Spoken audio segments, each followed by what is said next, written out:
ఆ! అంటే మంచి చేస్తే అంటే ఏమంత నెగెటివ్ లేదు. అంత న్యూట్రల్‌గా ఉన్నాము. అంత మంచి చేస్తే మంచిదే లేకపోతే మళ్ళోసారి నెక్స్ట్ టర్మ్‌లో మళ్ళా తీసేస్తాం ఏమున్నది.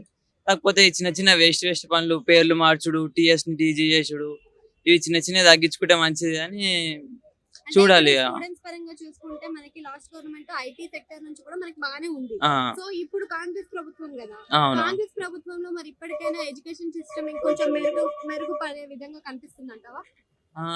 అంటే చూడాలి గదా! ఇప్పుడే వాళ్ళొచ్చి గూడా 9 మంత్స్ అవుతుంది అంతే. వాళ్ళొచ్చి గూడా 9 మంత్స్ అవుతుంది అంతే.